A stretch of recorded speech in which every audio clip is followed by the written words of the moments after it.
On this episode of Still Loading, I'm not the real Arnold.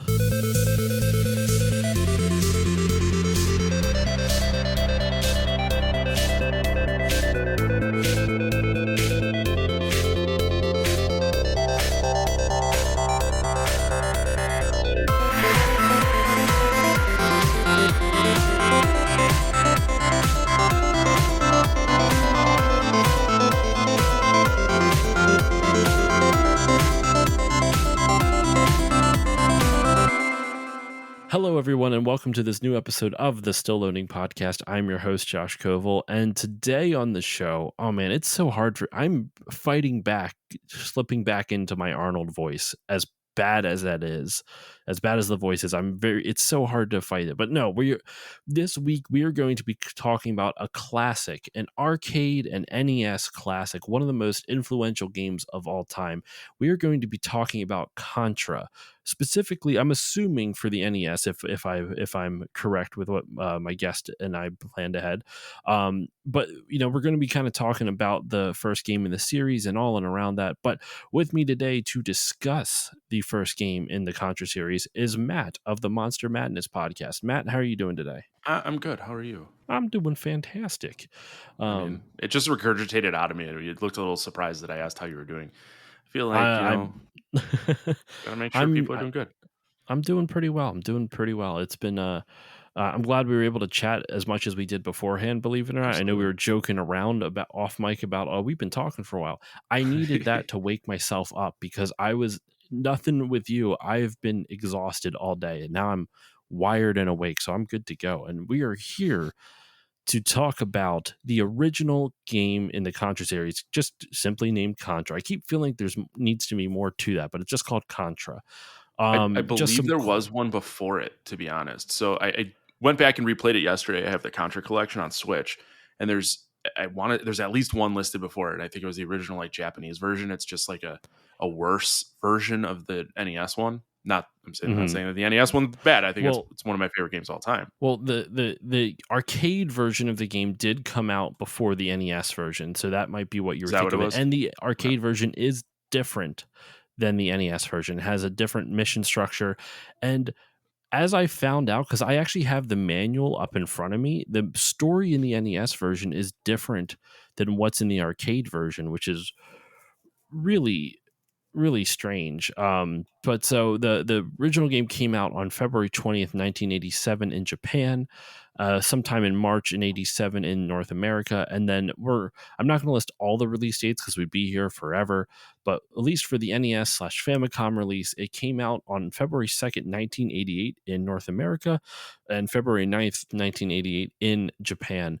So Matt, when we first were talking about doing an episode, I said, hey, send me a list of all the games that you wanted to talk that are some of your favorites. And you listed Contra on here. So I think to start off, we should talk about our personal connection to the game. And as it's been a theme actually with some of the recent episodes I've recorded, I don't have a big personal connection to this game because I didn't have an NES growing up. I had friends who had an NES, but they didn't own this game, so I didn't really get to play this as a kid. So my personal connection is more of a recent one, and there's no formative stories tied with that. But so I'm more curious about your experiences with the game. What got you into Contra? How did you first come to know our Lord and Savior Contra? And what got you hooked on it? So, and it's weird because I want to say it's somewhere in between. So it wasn't when I was a kid and it wasn't when I was an adult that I found this game, but I knew for a fact I owned it because we did have an NES when I was a kid. And when you asked, the two games were Zelda and Contra, I think, mostly because I'd watched my dad and my brother play Zelda, and I think I watched my brother play Contra a lot. So fast forward to, I was about 21 at the time, so do the math. But it was kind of when emulators, hacked Xboxes, were becoming a little bit more in the know. Not Raspberry Pi status, but I knew a guy who got me this hacked Xbox, and it had every Nintendo game on it. So a buddy and I, his wife at the time was the piercer at the tattoo shop, so she would work Saturdays from 12 to 5. So I would go over there at 11:45, and we would just play Nintendo until she came home. And Contra was a game that we used to play a lot, and it was to a point where we were trying to see how quick we could beat it. I think one time we did it in like 9 minutes. We cheated on the lives because you can't play it that quick without, or that might be the world record, and we got to like 12 or something. But either way, so and it became so much of a thing that we did that I was always player 1 and Jake was always player 2. That I have a Contra character with blue pants tattooed on my side, and Jake has one with the red pants. So it's like, wow. Yeah. So it's always like, you're the red pants, my blue pants. That was a joke between us. So it was a game I remember as a kid, but I didn't get a connection to it until I was older. And it was the time that I spent. We used to call his couch the power couch. The time we spent on the power couch, just eating pizza and playing Contra. And it formed a lifelong friendship. We're still very close to this day. So, I'm not going to do the math. That's a lot of years ago. But yeah, that really, see, now I should have just used you're the red pants to my blue pants as the intro like tagline for this episode. You didn't know that story before we got to this point, so I didn't, but like that would have worked really well. And also, the Power Couch would be a good name for a podcast. The Power Couch Podcast. That's actually a great name. I don't remember where we came up with it from. Probably just the fact that we drew power from the couch because we sat on it so much. What does that mean? I don't know. Drew power from the couch. I feel your energy. Hey, take it as you will. That's funny. I like it.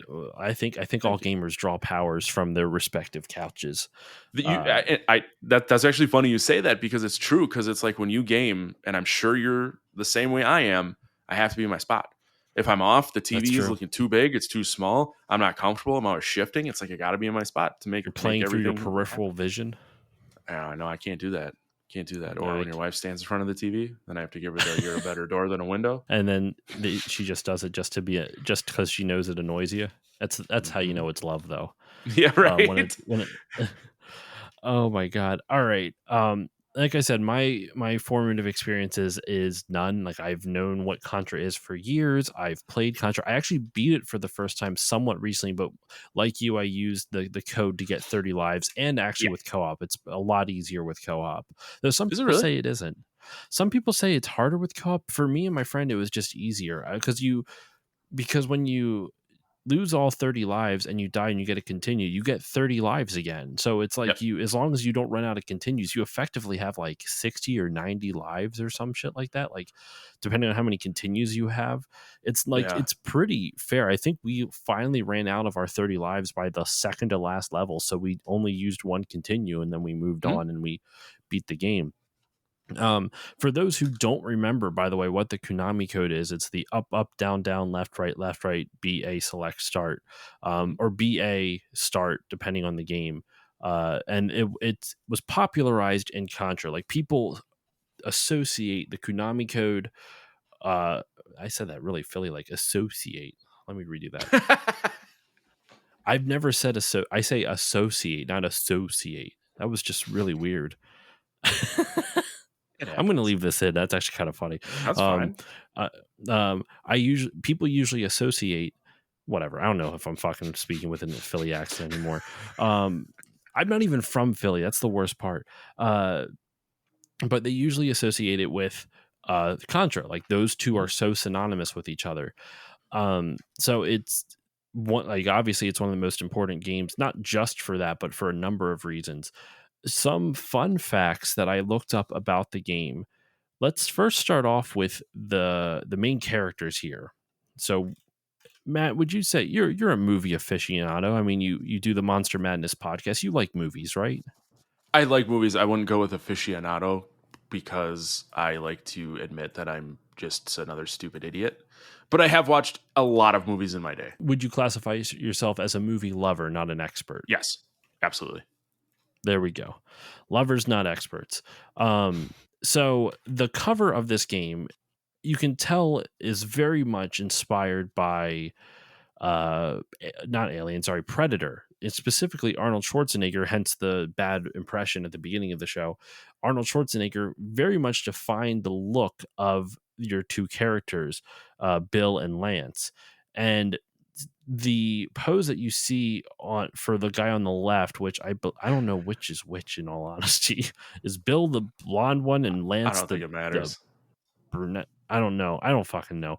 But the one on the left, which has blonde hair, very much looks pretty much straight up from Arnold Schwarzenegger. The one on the right, both of these poses are actually from Predator, but in different scenes. So like they just took essentially different screen grabs and modeled the characters after it. Now, the names themselves, Bill and Lance, are references to other 80s action movies, specifically the Aliens movie, the second Alien, the second movie in the Alien series. Mm-hmm. Bill Reiser is the full name of the first character, and that is a combination of Bill Paxton and Paul Reiser. And then you have Lance Bean, who is Lance Hendrickson and Michael Bean. So you have literally the entire group of the Colonial Marines from the Aliens movie. All I never knew any of that. They all isn't that wild? Yeah. The enemies, I mean, you can kind of see it on the cover, are heavily inspired by the xenomorph from Aliens. So like it's combined, this game effectively predicted Alien versus Predator is the vibe I'm getting off of this research that I looked up here. I mean, this called it years in advance. You have Aliens with Predator poses. It's perfect. It would only be solidified if The Simpsons also did it. I know, right? I wonder. I mean, they've predicted so much. I bet you there's like a lost episode somewhere that he did it. Like, no, we can't get the rights for this, so we can't include this in, or some shit like that. Yeah. Some more fun facts, real quick. The name Contra there's a whole lot behind this name, believe it or not, for such a simple name. So first things first, Contra in Japanese, the way it's written in Japanese is used. It's actually a type of wordplay in Japanese called ateji. And what ateji is that in Japanese you have actually effectively two alphabets and then kanji. Kanji is kind of similar to Chinese in the sense that it's a pictograph. It's not necessarily letters like we have in the English alphabet or the other Japanese alphabets.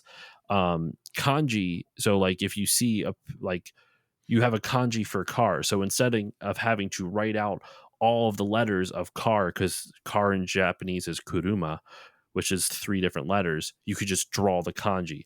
But kanji can also be used to convey concepts, not just objects or specific things. So kanji is nice because it can condense your writing into a single symbol versus having to write everything out phonetically in the Japanese alphabet. So the kanji that is used for Contra, does not mean Contra. It means something completely different. And that's what a teji is. It's where the kanji symbols that they use, the meaning of those symbols do not match what the phonetic sounds strung together mean. Does that make sense? Yeah, I didn't realize I was going to school tonight. Hey, I try to learn. Try to teach some history facts with this. What the actual kanji of the things mean for kan is it's 3 different kanji. Kantora. Kan means spirit. To means battle, or at least the kanji. I don't know if the actual words. I don't know enough Japanese to be definitive on that. But kan means spirit. The kanji for kan is spirit. The kanji for to is battle, and the kanji for ra means cloth.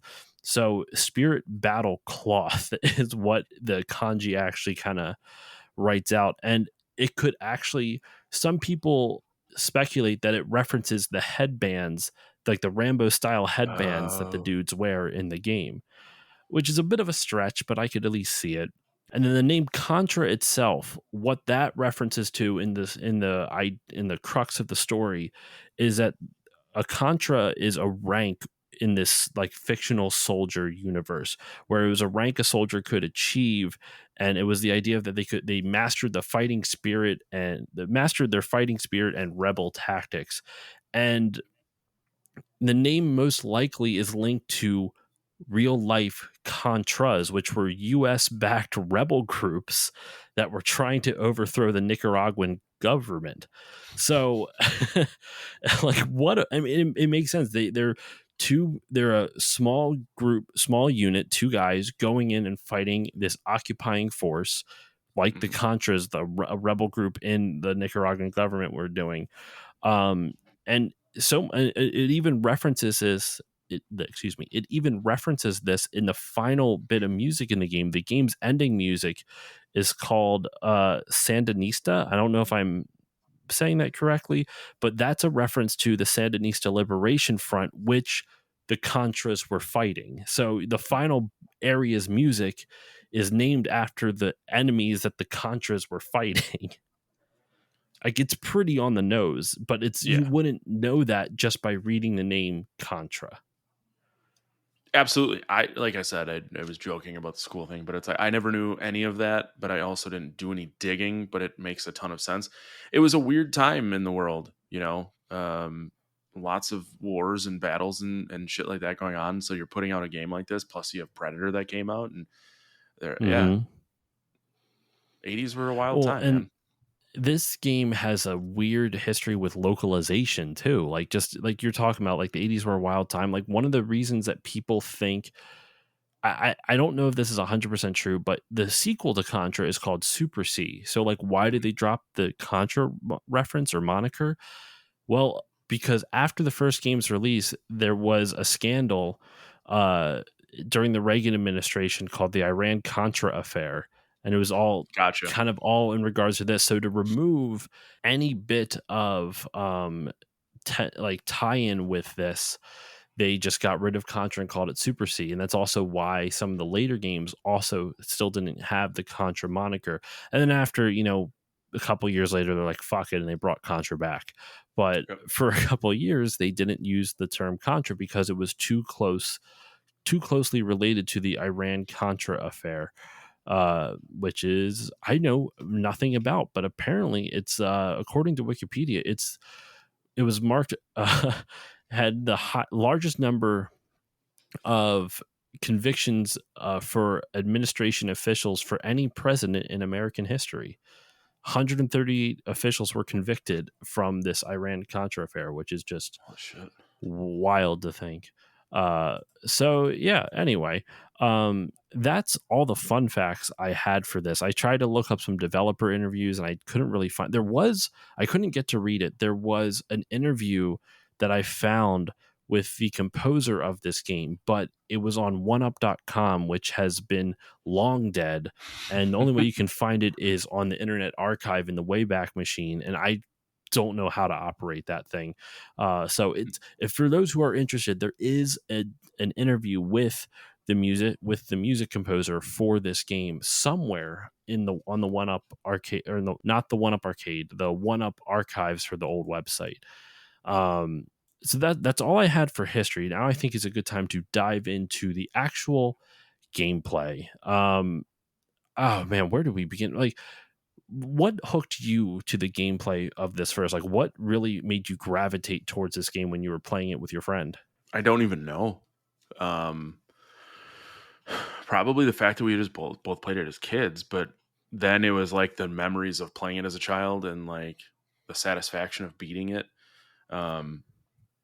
It's very simple gameplay. There's not a ton to it. You run, you shoot, sometimes you duck, sometimes you jump. That's all. I think it's just the repetition and, kind of the excitement of knowing what's coming now. Like at the time, it's not quite like, in Zelda or a game like that where it's like, oh, I beat another dungeon. I got to the next place. I found, shit like that. I don't know. I know I always joke, I'm like, I'm just a big dumb idiot, but I think it kind of appeals to my big dumb idiot side because it's like, dude, you just turn your brain off and go. And that was like yesterday. We were watching football and I replayed this on the Switch, and I was like, I could pause it, set it down, do something, come back, pick it right back up, and not have to like re-warm up into the game. It's just it's simple and it's amazing, and the music is incredible. And if you don't have the manual, you don't know what the fuck is going on until the end when you beat it and it gives you the story. And it only tells you that you won. It does. That is a perfect time for me to I have the manual up in front of me. Would you like me to read what the manual says the story of this game is? Because it depends how long it is. But I mean, yes. It's a parrot. It's about It's a little long, but it's not like Yeah. it's less than a page. It's less than Okay, an that's fine. NES page. I do. Before you do start this, I'm pretty sure hmm. if you sit on the main screen or at some point it'll redo the story, because all I can picture in my head is like Earth and text scrolling, but that might actually be the ending. Anyways, I'll let you. I'm not entirely sure. Because I actually like I said, I have it. My NES is over here, but it's been a minute since I've played it. Um, so here is what they say for the story. The title of the section is "Only the Strong Survive." In 1957, a large object from outer space crashed into Earth's Amazon basin near the ruins of the lost Mayan civilization. Before I continue on, actually, sorry, one thing I noted, I read this before we recorded. This, whoever wrote this is bizarrely like good and bad at writing, and that's all I'm gonna say. It's like I'm captivated in the story, but some of their sentence choices, some of their choices just make no sense. Anyway, so uh, object from outer space crashed in the Amazon basin near the lost Mayan civilization. Scientists worldwide heralded the incident as a trivial cosmic occurrence. Sorry, just when What? you use the term heralded, you usually assume it's something big and magnificent, like they heralded the coming of the new king or something like that. No, no, no. They heralded that this doesn't mean fucking shit, and we can just ignore it. It's like I, declaring something. yeah, it's just such a weird. Okay, so they heralded the incident as a trivial cosmic occurrence, and thus the collision was soon forgotten. Now, 30 years later, rumors of an evil force have swept into the Pentagon's front office, and tales from frightened villagers of a hideous being with an army of alien henchmen are sending chills down the spines of the top military brass. I just don't think that's not believable to me. I can't imagine like someone saying like it's sending chills down the spines of the military brass. I get it. Like I'm sure that actually does happen, but it's weird to read in writing. How many people do you think, like, so there's clearly a board full of people. They're like, all right, we're putting this game on called Contra. We need a backstory. And then fucking Gerald in the back's like, I got you, fam. And he shows up with this. And they're like, no one's going to fucking read it. It's going to be in the I manual. Just print it. Well, back then people did read the manual though, People so did it know like that. it. That's actually a really good point. There was, I think it was the Crash Bandicoot episode with you and Erica. I think this is where you talked about how the story was in the manuals. And then it reminded me of the old like Sierra Online DOS games where it was like their Mm-hmm. privacy protection was like, hey, on page 2 of the book, chapter, or was it page 2, like paragraph 6, word 4, what is it? And it's like, as. It's like, fuck yeah, you can play this game now. It was the most I wild really privacy wish games protection would do that ever. too. Me too. Well, and like I will like specifically say, "Fuck yeah, you can play this game now." But the Star Mhm. Tropics did that. There was like this, you had to get this code from like a piece of paper in the manual or something like that. It was like Yeah, a I letter from forgot your about uncle, and that. there's a couple things that they had to do. It's like really primitive DRM in a sense, Hmm. like Hmm. analog DRM, if you will. Secret Monkey Island did that too with like the Call a Pirate wheel or something like that. It was kind of Yep. cool. Yeah, yeah. It was Um, fucking like one of those abacus style like treasure finding wheels. I didn't own Secret of Monkey Island until it was either on GOG, so DRM free, or Steam. But I do remember like I have hearing it on about it as a Steam, so kid. maybe it's on that. That's possible. Yeah, because we had like all the Space Quest, King's Quest, and the Police Quest collections, and then the big ass manuals so you could get into the game. Yeah. I completely missed on adventure games. Unfortunately, I played Myst, but Yep. I should do an episode on Myst at some point. I own it. I've never beaten it. I only, and I have a funny miss story too, but I beat it because my uncle had the solution manual, and like my Hmm. hearing is fucked. I didn't start wearing earplugs while playing shows until I was in my 30s, and so that didn't help. But one of the puzzles is all note based. It's like I couldn't carry a tune to save my life either, so it's like I'm batting 0 for 2. So I had to get the strategy manual and then like just line it up perfectly with the picture and hope for the best. That's the only way I beat that game. I wonder if I'd be able to. I think music puzzles are a really interesting thing that are never explored enough. Um, Yeah, I don't know. I find that I actually I was playing a game called Murdered Soul Suspect somewhat recently on the PS3, Yes. and they have sound puzzles where it's like, what do you think this sounds close enough to? And Mm-hmm. they play the sound, they list three different things, and you have to figure out like what it is. It That was was a pretty wild cool. fucking game for the time. It was fun. I enjoyed it. Mm-hmm. It's not like great, but it was fun. It was entertaining enough. I wanted to see how the story ended. Yep. But okay, so they're sending chills down the spines of the top military brass, unwilling to upset the current political stability. An all-out assault on the region has been overruled, and instead two of America's most cunning, courageous, and ruthless soldiers from the Special Forces Elite Commando Squad have been selected to seek out and destroy these alien intruders. Congratulations, pal. You're one of the chosen. But before you take pride in being the best, be warned. You're about to come face to face against Red Falcon, the cruelest life form in the galaxy. He arrived on Earth 30 years ago. No shit, because you told us. He arrived on Earth 30 years ago, and I like this. They put this in parentheses. Um, that's 6 months time in an alien. That's 6 months time in an alien's life. Why do we need to know that? That did not need to get explained.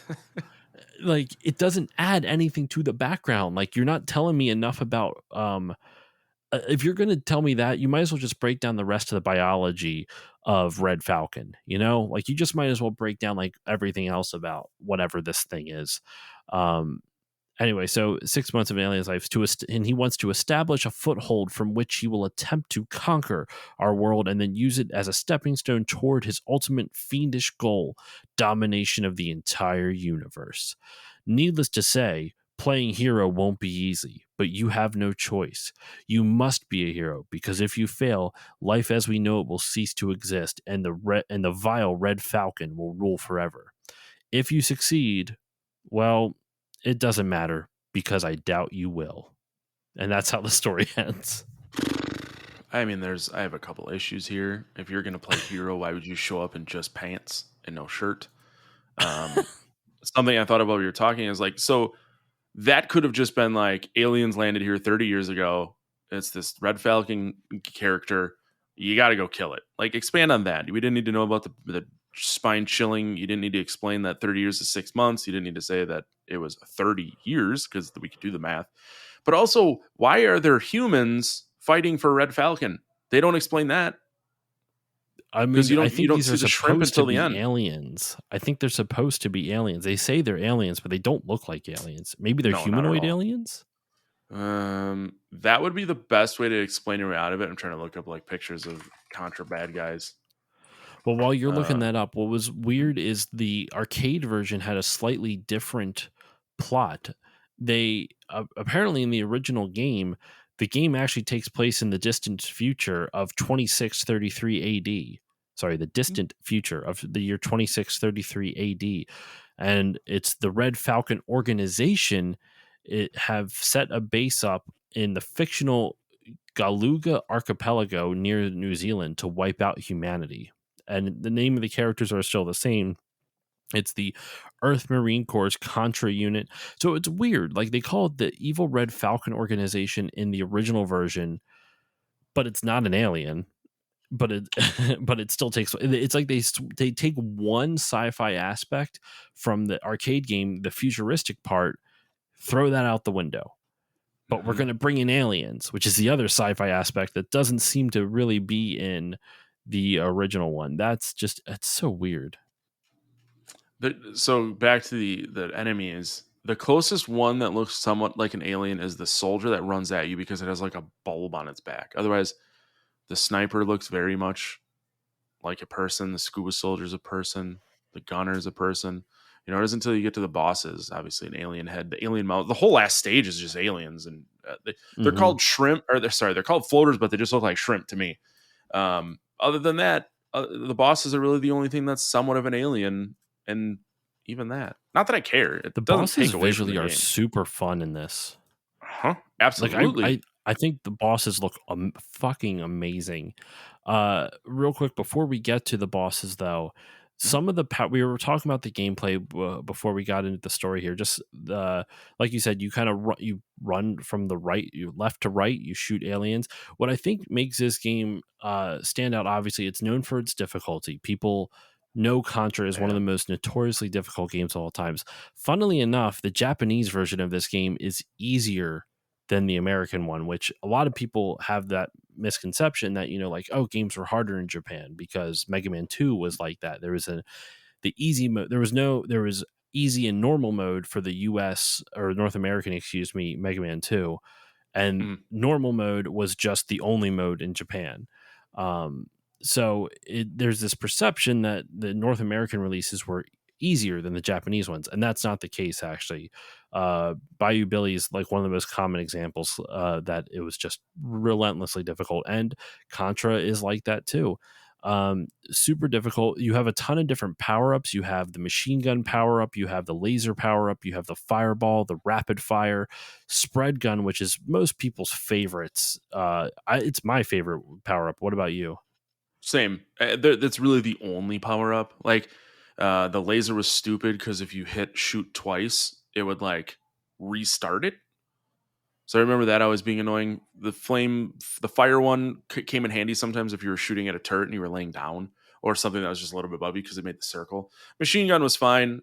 So I mean, they really, laser's the only useless one in my opinion.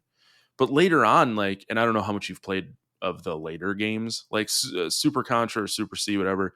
It wasn't great. Plus, the Konami code only gave you 10 lives, so that was one I was never really able to finish. But I think it's the one after it. They had like one of the power ups is like a heat seeking missile, and I'm like, that thing was Mm. fucking awesome because you just run and shoot and then hope for the. I mean, you have to dodge and die a bunch, but it was still a really cool Was that in Super choice. C? No, I want to say which one was it? There's one after that. Operation C was Game Boy. Um, 'Cause was Super C NES or Super Nintendo? Super C was NES. Okay, which is I weird because believe, like, I forget what the Super Nintendo one was. It's like Contra 4 or something like that. I'll look it up was it? real quick. I know I had a list. My list disappeared. Contra 4 was the DS.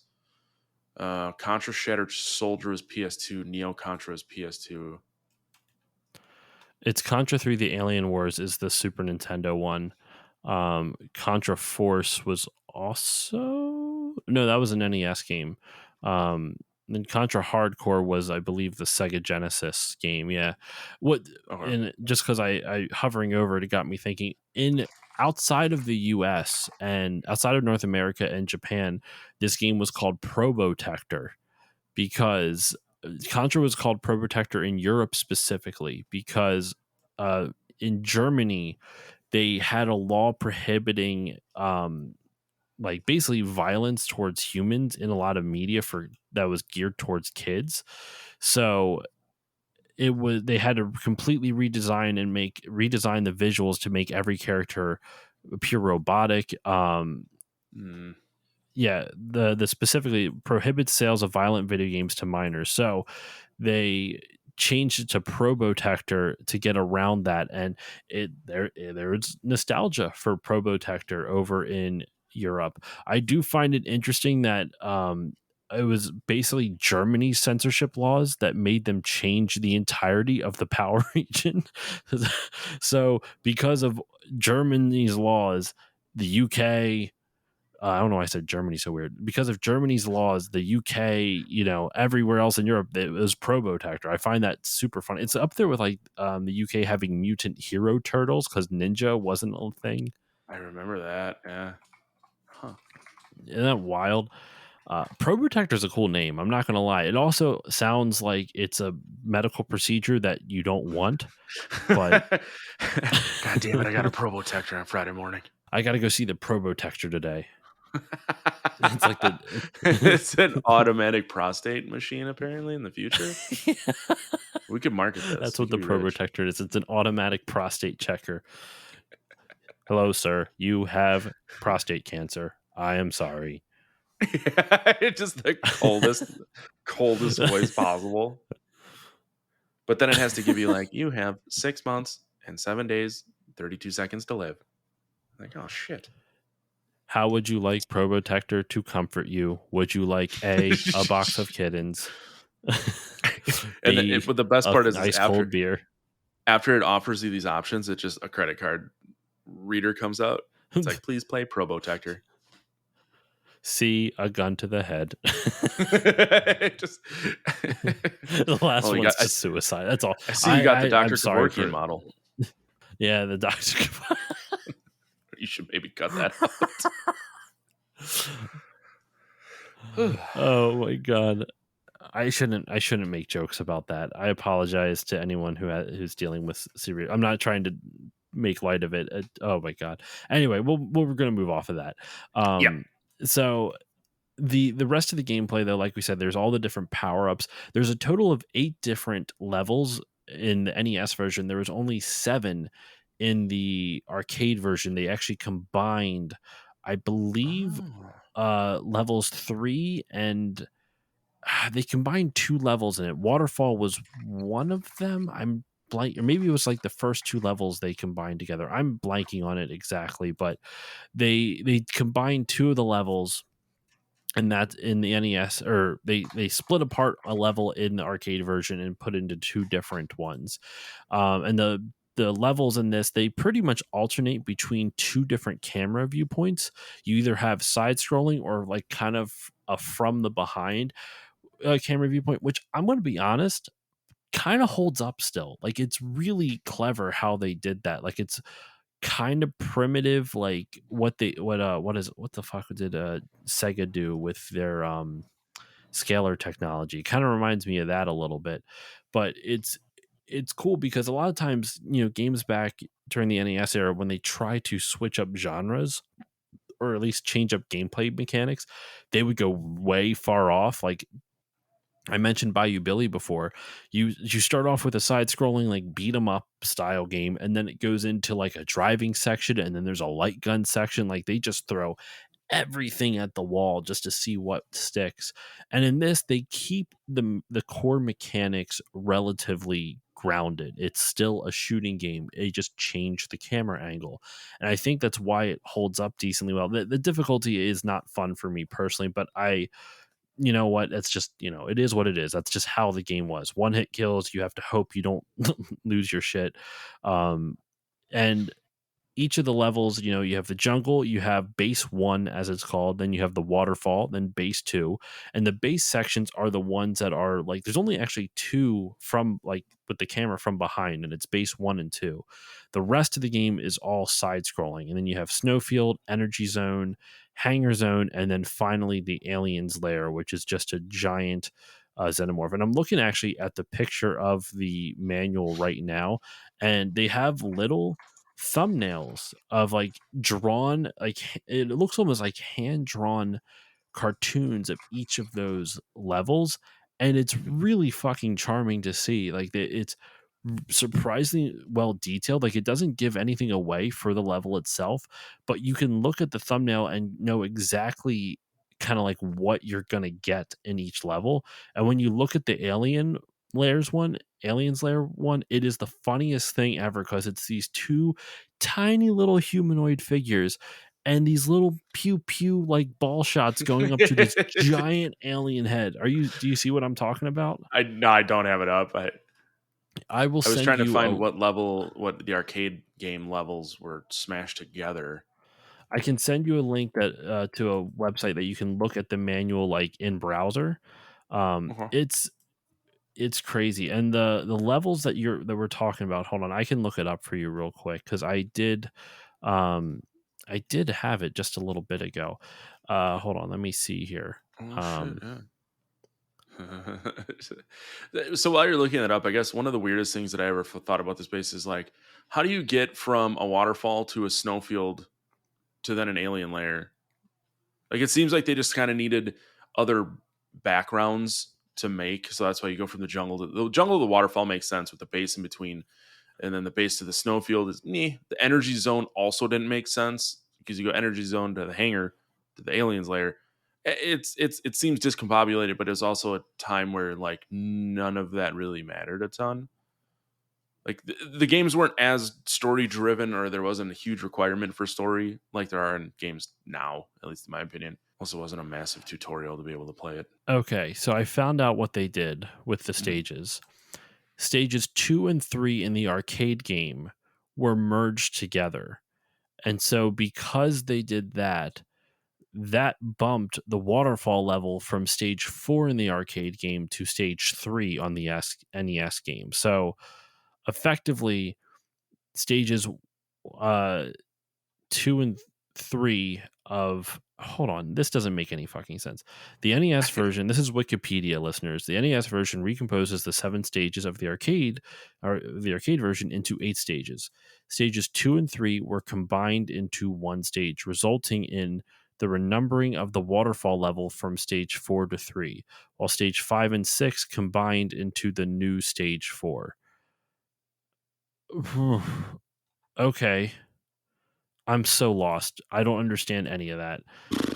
Yeah, that reads Because ass then what, backwards. like, because stages 2 and 3 were combined into one stage, resulting in the renumbering of the waterfall level from stage 4 to 3. Okay, so it's 2 and 3, but it doesn't tell me But what. stage 3 is the Oh, waterfall. so So wait, did they? but Okay, hold on. So did they take? I don't fucking know. I don't understand. I genuinely don't understand because the stages in the arcade game, if they took stages 2 and 3 and combined them, and then I'm so confused. I don't. you know This what? sentence makes no sense to me. It just makes Probably a pretty absolutely no quick way to sense to figure me. this out. I'm just gonna watch a walkthrough. Oh, okay. It looks like no. So you still go from the outside through the base. Because it would make sense if you took the jungle and the base one level and put those together. Like you could get away with that, in my opinion, unless there was two jungles Okay, hold at on. the I first. see. I found a list. All right. Okay. Okay. Stage 1 of the arcade is jungle in both Mm-hmm. arcade and NES. Mm-hmm. Stage 2 in arcade and NES is the base. Mm-hmm. Stage 3 in arcade and NES is waterfall. Stage 4 of both is base 2. They take stage 5, which is snowfield, energy zone, hangar zone, and aliens layer. Like it takes this, like effectively stage 5 in the arcade is the snow, energy, hangar, and alien Oh. all in one. In the NES version, they split those 4 up into creating 8 levels total. So that's where it, at least I mean unless Wikipedia is wrong because there's only 5 stages then, but from what it seems like is they just took stage 5 and just split it up into multiple stages. It's as simple as that. Like that's wild. So I wonder if they combined, like I wonder if the energy zone and hangar zone was its own stage. I could totally see that because that would be like stages 5, or like snowfield and energy zone is one stage or something like that. But yeah, Mm-hmm. so stage 5 was just everything else, and then they just split that off into a bunch of extra Oh. ones.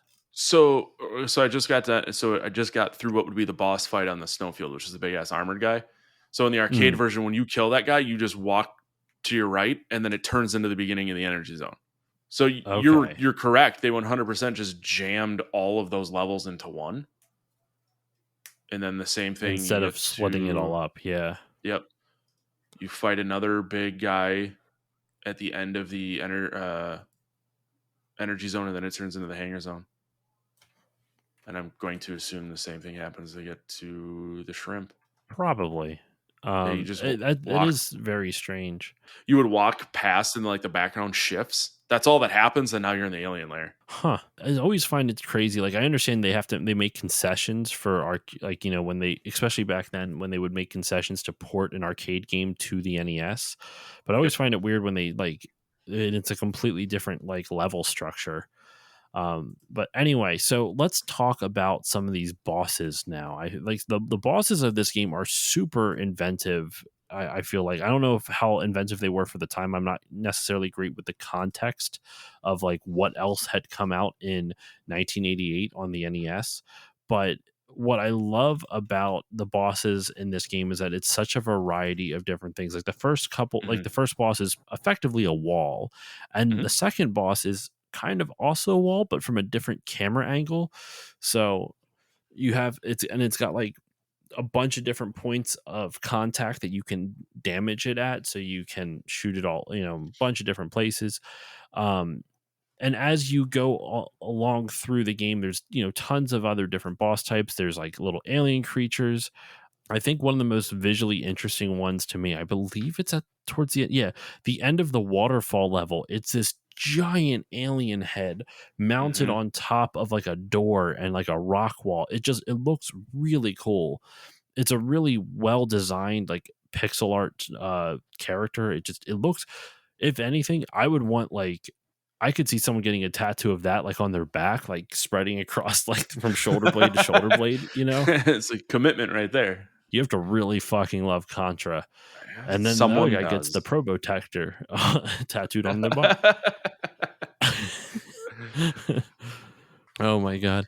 But all the designs are just super inventive, and the gameplay doesn't necessarily change all that much. What really offers the challenge as it gets up is that they throw more enemies at you and just projectiles of different patterns, but it's Mhm. still super interesting.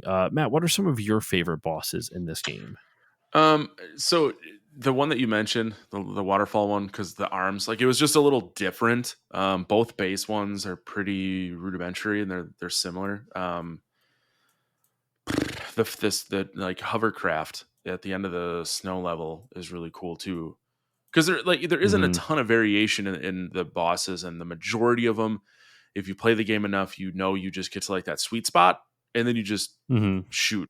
So the ones that are actually a little different were always really cool. But the waterfall's got to be my favorite because the armored guy was stupid, just mostly because he always whipped the shit out of me. The alien heart's not great either. Pretty standard. It's very Metroid esque final boss fight in my opinion, where it's just obviously it's a heart, but you just lay Hmm. into it and then some shit flies around you and then you're done. No, just you mentioning Metroid got me thinking, so one of my favorite gaming podcasts, and I've talked about them a ton of times, is Retronauts, and they've been doing a series on their show of like they'll talk about movies, like it basically as an excuse to review a movie, kind of like what you guys do on Monster Madness, and like my excuse of the still bonding stuff. Just to, I want to talk something a little bit different. Mm. But they'll at least watch movies that specifically related to games, and I don't think it can be understated how much of an influence the Aliens specifically was on gaming.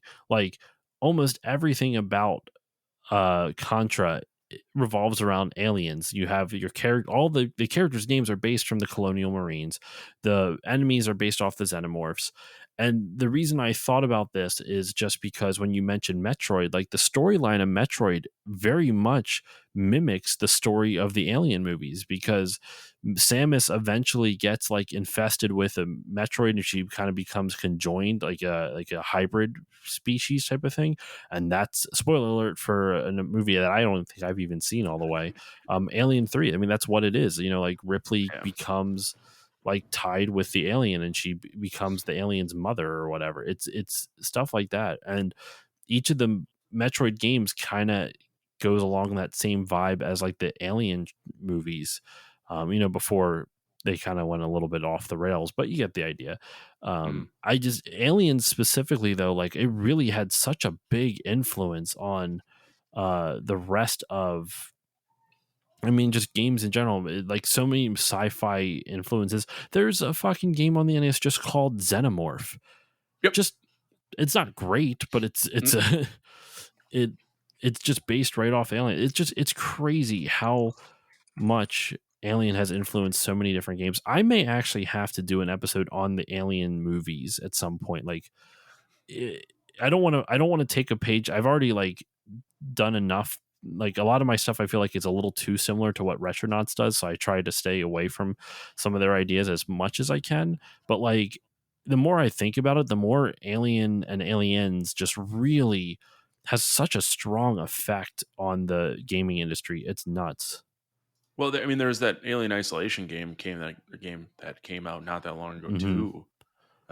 Granted, if you're not into horror games, don't play that. But so I guess they got sick of people ripping off their ideas and just went with their own. Although, I mean, looks like Alien Resurrection came out on PlayStation, so there are some Alien games, and maybe Xenomorph was supposed to be the Alien game, and they wouldn't sign off on it, so they just renamed it. Because I don't think the term Xenomorph is specific to those movies. Like, isn't that just the term for an alien? Maybe I don't know, but I their gotta look it up. designs a lot of the times are very similar to what the aliens are. Like they look like the H.R. Giger aliens. You know what I Mm-hmm. mean? So it's not just like they call them I don't even know if they call them xenomorphs in the games, but they look like xenomorphs both in this, both in Xenomorph itself, and then obviously in the Alien games Mm-hmm. because it's based off the movies. But now I just want to get like I there's an improviser I really love named Matt Gorley, and he does an impression of H.R. Giger, and it's like one of the funniest things I've ever listened to.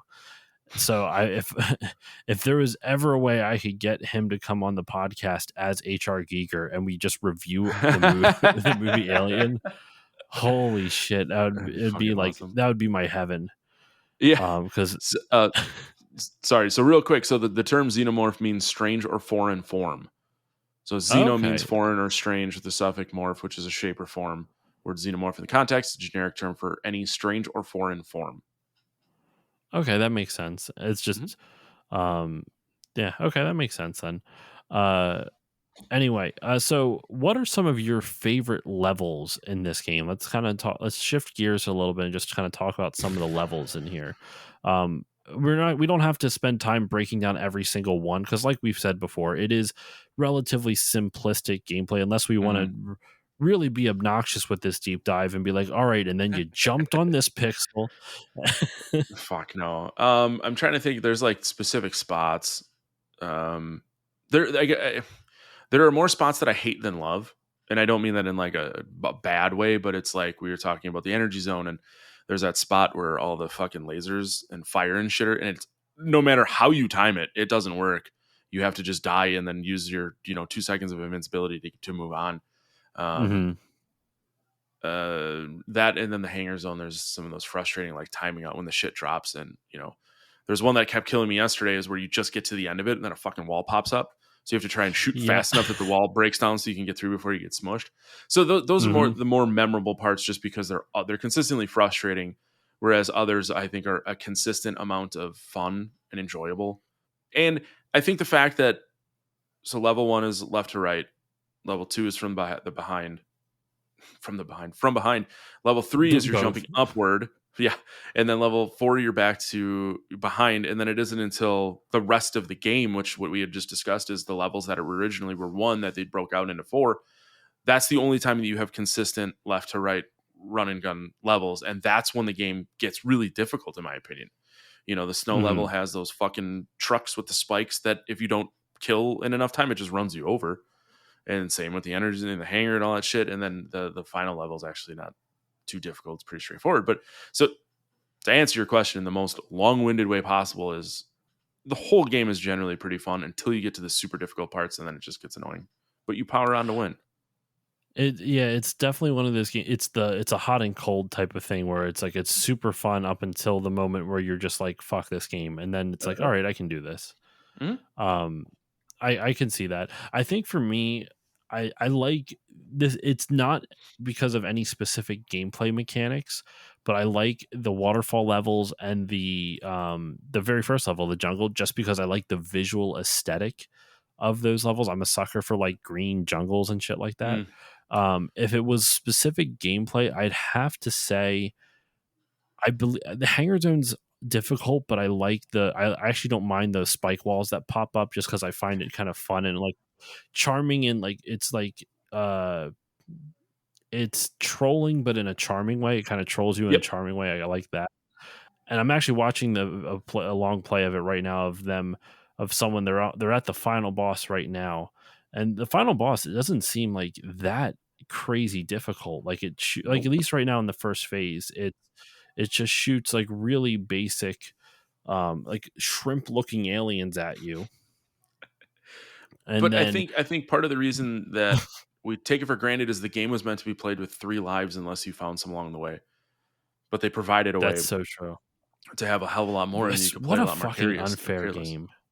It's fucking insanely difficult if you only have 3 lives. Like, I don't think I'd ever would have beaten it if it wasn't for the cheat. I don't think dude, I don't think, especially this level they're on right now, it looks like there's just these vagina with teeth that are shooting out Yep, fireballs.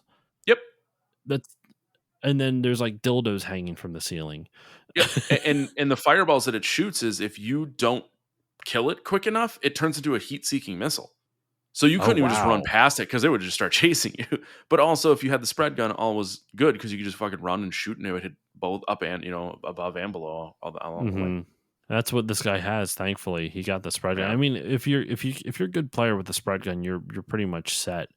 Yep. But wow, yeah, this game is just nuts. And like the crazy thing is, the long play I have on is 23 minutes. I found one that's like 14, and I don't know if it's Yep. like because it actually is 14 or they're playing like a sped up version of the game. I'm not entirely certain. But he just died and he lost his spread, so he's fucked.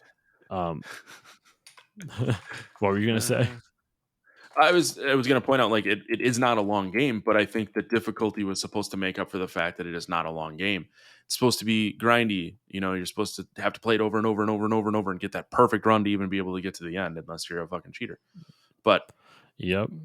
you allowed people a way to complete it, and then you made an enjoyable game that even though you're cheating, people go back to. So it's kind of the best of both worlds. Well, I genuinely feel like they built that into. I know it's like, to me, just putting the Contra code in just makes it you're playing on an easy difficulty. Like it's not like you're playing like the game's still hard as shit.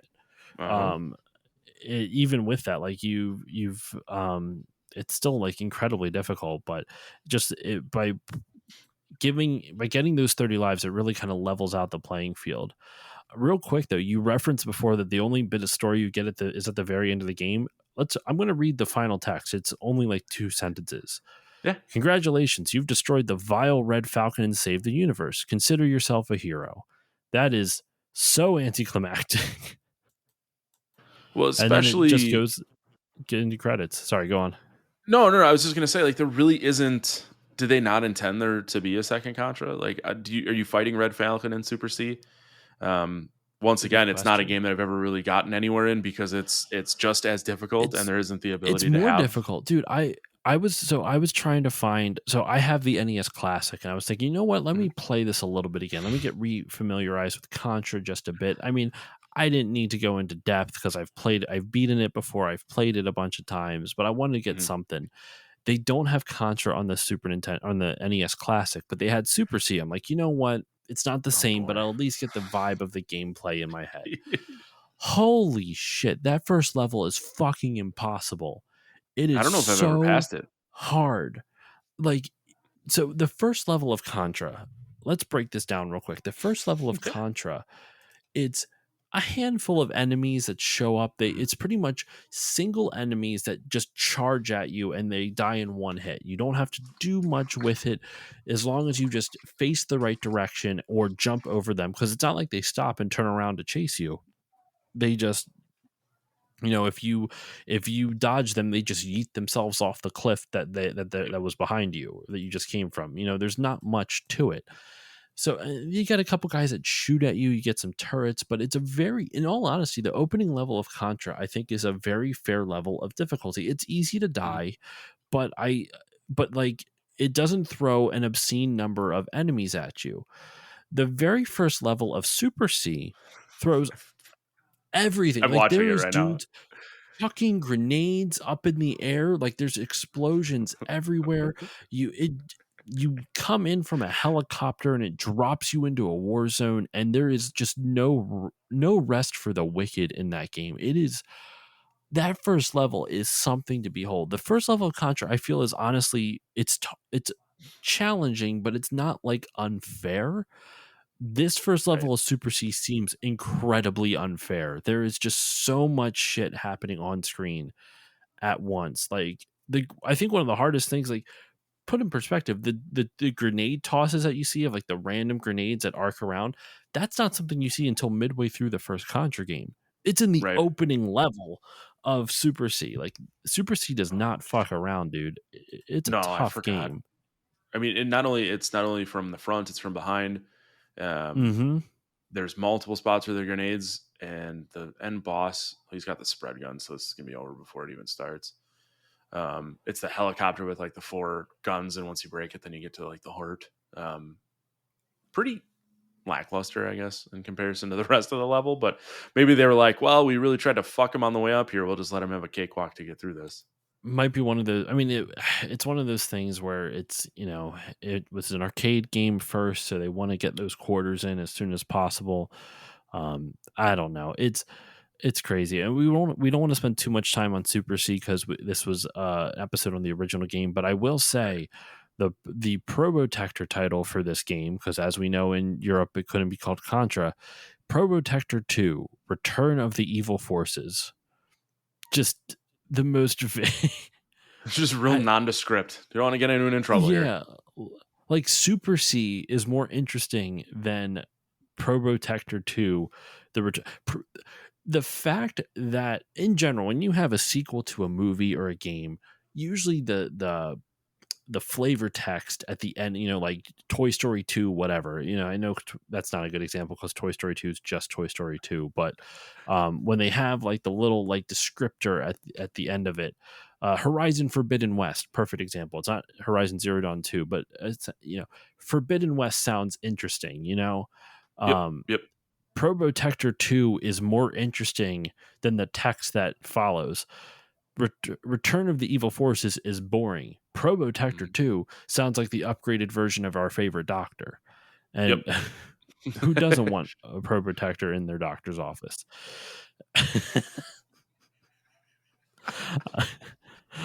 I feel like if I had Photoshop skills, man, that would be something I would Just make a Photoshop. Probotector. Yeah, absolutely. I'm Just make a trash at it. Probotector.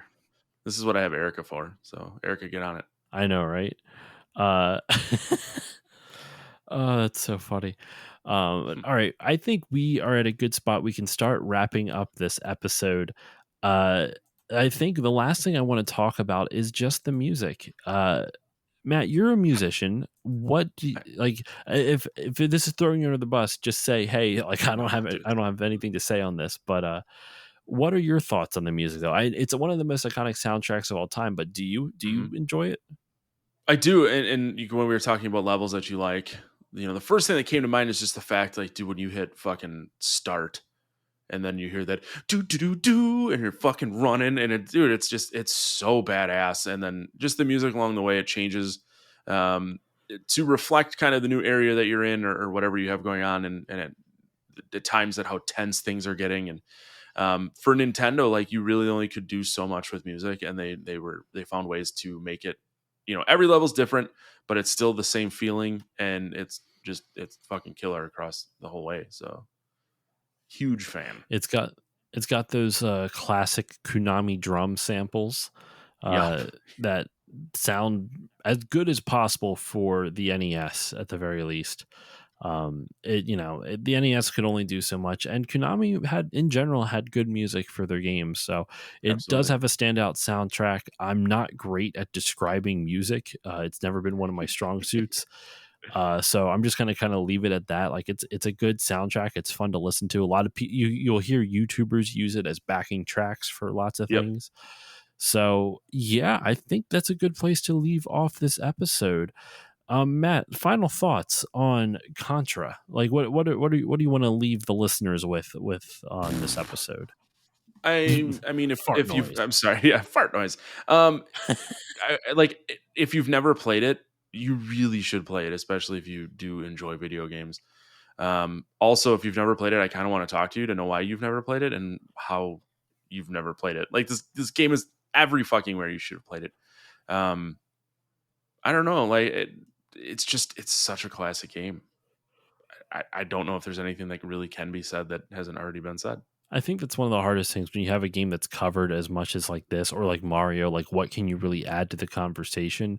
Mhm. I think it's more or less you just try to find a new spin on the same old song type of thing. And, it's like you're doing a cover True. of somebody else's thing. But Maybe that's a little underselling what I'm doing with the show.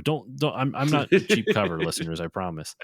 I'm an inexpensive cover. It's There you slightly go. different. More bang for your buck with that. Yep. So you're losing money by Uh, not listening, actually. Exactly, right. But no, Contra, it's a fun game. It still holds up. I played it over on I've shared on my Instagram stories. I do retro game nights with friends every now and then, and we played this on a retro game night where we played through the whole game using the Contra code, and it was still fun. Like, it's still a fun shoot 'em up. Mm-hmm. It The controls are still pretty tight. The overall gameplay is still fun. It is still pretty damn difficult, but the visuals are good, the music's good. It's worth checking out. With that said, though, if you don't like hard games, I'm not saying not. Let me put it this way: some people like hard games for the sake of it being difficult. I don't mind difficult games when it feels like the challenge is fair. I would say Contra's in the middle of that. It's a combination of being fair, but also 100% bullshit. Like, it's, Yep. there's not. It's very much in between. Like Super C and, like, I mentioned before, the Adventures of Bayou Billy. That's just bullshit. Like, it's not fair. It's a relentlessly difficult game. Contra, it's a good combo of the two. It's really difficult, but it's a fair bullshit difficult. It's really strange. So that will do it for this episode of Still Loading. Matt, thanks so much for joining me, man. This was a lot of fun to Thank you. have you on Thank and you for talk having me. about Contra. Where can the good people find you online, and what would you like to promote? I mean, I think Erica wants me to promote the podcast that I do with her, so I should probably do that. But yeah, I mean, if you want to follow me, I'm on Instagram at Matt the Lifeguard. I do 1/3 of the Monster Madness podcast with our collective friend Erica and Erica's husband Dan. I also play drums in a hardcore band out of Milwaukee called Drown the Lifeguard. If you're into that, that's pretty much what I do with my life. I don't think there's anything else important. My dogs have an Instagram. If you're into that, Castle You what? Wolfenstein. Sorry. Our dogs have an Oh, Instagram. The Castle Wolfenstein. they're called the Castle Wolfenstein. Yeah, yeah. So, at the beginning of the pandemic, we unfortunately had to say goodbye to our dachshund because he had dislocated his spine, and he was like Oh, he was 9 years old, so he would paralyze within 24 hours. It was a really quick thing, but to stay busy, because that's what I do when grieving, I built the dogs this castle with a ramp that perched just underneath two windows that look out our back. And a buddy was over and he goes, "Dude, you should call it the Castle Wolfenstein." And then, like, a year later, my wife was like, "I think I'm going to do an Instagram for the dogs. What do you want to call it?" I said, "Castle Wolfenstein." So I actually got a sign made that says Castle Wolfenstein in the Wolfenstein font. And then we have that on that's the front kind of of it. dope. Yeah, I'm gonna look it up right now. please Yep, do. I found it. Oh, they're adorable. Thank you. Thank you. As I say, when we're done here, I got to go give the Shih Tzu heart medication. So that's life of a dog parent. I will when our dog gets up there, he'll probably we have a corgi. When Oof. he gets up there, Stump-legged bread fox. oh yeah, we got him. He likes to jump up on the bed, and that's a Yeah. big jump. Like, our bed is pretty Yeah. high, pretty high raised, and we got him steps so he could save his hips, and he's like, "This is strange and scary. I don't want this," and he continues to jump up. I'm like, "You stupid animal." Yep. Yeah, we had the son of the dachshund that we lost. We still had him for a couple years, and he would just launch himself off the bed once in a while. And we're like, "Dude, please don't do that." So we've You're been through this killing once your already. hips. You're Yeah. killing your Yeah. hips. Oh my goodness. All right. As usual for me, you can follow me on Facebook, Twitter, and Instagram at StillLoadingPod on all of them. If you want to email me, you can email me stillloadingcontact@gmail.com. If you want to support the show, you can do that in a number of ways. You can give it a 5-star rating or review on Apple Podcasts or whichever podcasting app you prefer, because that helps more people find the show, and it makes me feel, oh my gosh, and it makes me feel warm and fuzzy. And I like feeling warm and fuzzy. If you want to support the show monetarily, you can go to patreon.com/stillloadingpod for $1 a month. You'll get all the episodes a few days earlier at a higher bit rate, as well as access to a patron exclusive Discord. If you want to support the show a little bit more at the $5 level, you can get all of that plus 2 bonus episodes a month, as well and it pertains to our Matt and I's mutual friend Erica from the Monster Madness podcast. Erica and I are doing a whole show called Still Bonding, where once a month we are going to release an episode, a full length episode, not just the little mini bonuses that I do, a full length episode on a James Bond movie. The first one, at the time this one will come out, it has already been released. It's on Doctor No. It's possible that the second one will have been released, depending on when I fit this in. This is either going to be out in early October or late October. I don't know which at the time of this recording. It depends on some other stuff. But if that interests you, please check it out. For $5 a month, you'll get everything at the $1 level plus 3 bonus episodes a month, one of them being a gigantic full length episode. The Dr. No episode was 2 hours and 45 minutes after everything was said and done. So you are getting your bang for your buck, if I may say so myself. But if money is tight and you have limited ways that you can spend it, please consider giving it to the Bit by Bit Foundation. The Bit by Bit Foundation is a nonprofit organization whose mission is to put video games and video game consoles in the hands of kids receiving inpatient care at hospitals. So if you want to support them, go to bitbybitfoundation.org and consider donating. And that will do it for this episode of Still Loading. Matt, thank you once again for joining me. Thank you. And I will see you all next time.